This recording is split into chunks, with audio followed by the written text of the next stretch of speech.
Hi, this topical talk's gonna show you how to upload image decals to Roblox. So here's the updated method to upload images to your Roblox.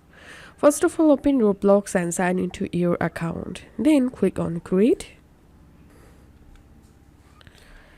And here click on creations. And click on development items. And here click on decals.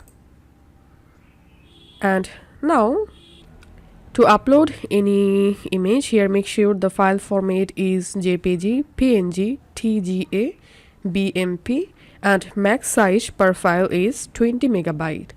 Now to upload the image, just click on upload asset and click on upload.